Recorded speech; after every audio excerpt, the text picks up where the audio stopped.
ಕಂಪ್ನಿಯವ್ರು business ಮಾಡಬೇಕು ಅಂತ ಹಲಸಿನಕಾಯಿಗೆ ಏನೇನೆಲ್ಲ ಮಾಡೋರು ನೋಡಿ. ಚಿಯರ್ಸ್.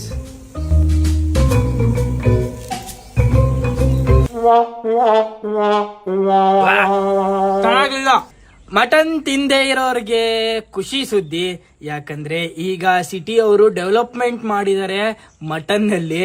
ಈಗ ನೀವೇನಾದ್ರೂ ಮಟನ್ ತಿನ್ನಲ್ಲ, ಆದ್ರೂ ಮಟನ್ ಯಾವ ತರ ಟೇಸ್ಟ್ ಇರುತ್ತೆ ಅಂತ ನೋಡ್ಬೇಕಾದ್ರೆ ತರಕಾರಿಲೇ ತಲೆ ಉಪಯೋಗಿಸ್ಬಿಟ್ಟು ಇನ್ವೆನ್ಷನ್ ಮಾಡ್ಬಿಟ್ಟವ್ರೆ. ಮಟನ್ ಟೇಸ್ಟ್ ಹೆಂಗ್ ಕುಡಿಯುತ್ತೋ ಸೇಮ್ ಅದೇ ತರ ಟೇಸ್ಟ್ ಕೊಡ್ತೀವಿ ಅಂತ ಸುಮಾರು ಜನ ಕಂಪ್ನಿಗಳು ತಲೆ ಎತ್ತಿದ್ದಾರೆ. ಈ ಕಂಪ್ನಿಗಳ ಹೆಸರು ವೀಗನ್ ಮೀಟ್ ಅಂತ ಇಟ್ಟವ್ರೆ ಅವರ ಪ್ರಾಡಕ್ಟ್ ಗಳಿಗೆ. ಈ ತರ ವೀಗನ್ ಮೀಟ್ ಅಂದ್ರೆ ವೆಜಿಟೇರಿಯನ್ ಮೀಟಿನ ಪ್ರಾಡಕ್ಟ್ ಗಳು ಸಾಮಾನ್ಯವಾಗಿ ಹಲಸಿನಕಾಯಲ್ಲಿ ಮಾಡ್ತಾರೆ. ಹಲಸಿನಕಾಯಲ್ಲಿ ತಲೆ ಉಪಯೋಗಿಸ್ಬಿಟ್ಟು ಅದು ಇದು ಮಿಕ್ಸ್ ಮ್ಯಾಚ್ ಮಾಡ್ಬಿಟ್ಟು ಅವರು ಹದವಾಗಿ ಕುಕ್ ಮಾಡಿ ಮಟನ್ ಹೆಂಗ್ ಟೇಸ್ಟ್ ಹೊಡಿಯುತ್ತೋ ಹಲಸಿನಕಾಯಿ ಅದೇ ತರ ಟೇಸ್ಟ್ ಹೊಡಿಯುತ್ತೆ ಅಂತ ಹೇಳ್ತಾರೆ. ಈಗ ಸಸ್ಯಾಹಾರಿ ಮಟನ್ ನ ಅನ್ಬಾಕ್ಸ್ ಮಾಡೋಣ.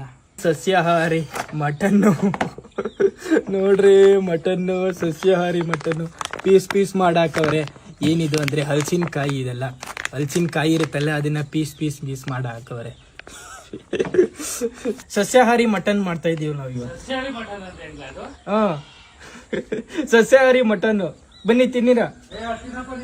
ಎಲ್ಲರಿಗೂ ಆಶ್ಚರ್ಯ, ಸಸ್ಯಾಹಾರಿ ಮಟನ್ ಅಂತ ಯಾರು ನಂಬ್ತಾನೆ ಇಲ್ಲ. ಆದ್ರೆ ಏನ್ ಮಾಡೋದು, ಕಂಪ್ನಿಗಳೆಲ್ಲ ಬಿಸ್ನೆಸ್ ಮಾಡಕ್ಕೆ ಏನೇನೋ ಪ್ರಯತ್ನ ಪಡ್ತಾವ್ರೆ. ಹೊಸ ಹೊಸ ಪ್ರಾಡಕ್ಟ್ ನ ತರ್ತವ್ರೆ ಮಾರ್ಕೆಟ್ಗೆ. ಅದು ಇದು ಎಲ್ಲ ಹೊಸ ಹೆಸರು ಹೇಳ್ಕೊಂಡು ನಾವು ಅದನ್ನ ಬರೀ ಪ್ರಯೋಗ ಮಾಡೋದಷ್ಟೇ. ಮಟನ್ ಮಟನ್ ಸಸ್ಯಾಹಾರಿ ಮಟನ್ ಮಟನ್ ಇದ್ದಂಗೆ ಐತಾ ನೋಡ್ರಿ. ಹೌದಾ ಹೌದಾ ದೊಡ್ಡ ದೊಡ್ಡದು ಪೀಸ್ ಹಾಕ್ಬಿಟ್ಟವ್ರೆ. ಇದು ಯಾವ ಪೀಸು ಅಂತ ಕನ್ಫ್ಯೂಸ್ ಆದ್ರೆ ಇದು ಹಲಸಿನಕಾಯಿ ಪೀಸು. ಹಲಸಿನಕಾಯಿನ ಕುಯ್ದು ಕುಯ್ದು ಕಂಪ್ನಿಯವರು ವೀಗನ್ ಮೀಟ್ ಮಾಡ್ಬಿಟ್ಟವ್ರೆ. ಬಿಸ್ನೆಸ್ ಎಲ್ಲ ಬಿಸ್ನೆಸ್ಸು. ಹಲಸಿನಕಾಯಿ ಥರ ಕಾಣ್ತಾ ಇದೆಯಾ ಇದು?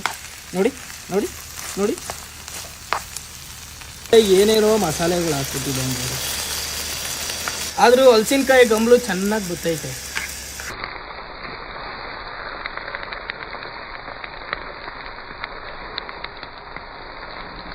ಈ ಸಸ್ಯಾಹಾರಿ ಮಾಂಸದಲ್ಲಿ ಬರ್ಗರ್ ಮಾಡ್ಬೋದಂತೆ. ಸದ್ಯಕ್ಕೆ ನಮ್ಮ ಹತ್ರ ಒಂದು ಬಂದಿದೆ, ಅಲ್ಲಿ ರೆಡಿ ಆಗಿದೆ ಆಲ್ರೆಡಿ ಸಸ್ಯಾಹಾರಿ ಮಟನ್ನು. ಓಕೆ, ಬನ್ ರೆಡಿ ಆಗಿದೆ, ಇಲ್ಲಿ ಮಟನ್ ರೆಡಿ ಆಗಿದೆ. ಕಂಪ್ನಿಯವ್ರು ಬಿಸ್ನೆಸ್ ಮಾಡಬೇಕು ಅಂತ ಹಲಸಿನಕಾಯಿಗೆ ಏನೇನೆಲ್ಲ ಮಾಡೋರು ನೋಡಿ. ಹೊಸ ಹೊಸ ಪ್ರಾಡಕ್ಟ್ ಇವೆಲ್ಲ. ಬರ್ಗರ್ ರೆಡಿ ಆಯಿತು. ಸೇಮ್ ಫೋಟೋದಲ್ಲಿ ಕಂಡಂಗೆ ಕಾಣ್ತಾ ಇದೆಯಾ?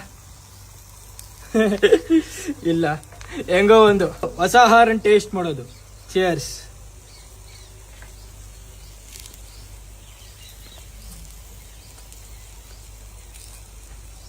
ವಾ, ಚೆನ್ನಾಗಿಲ್ಲ ಚೆನ್ನಾಗಿಲ್ಲ. ಕಟ್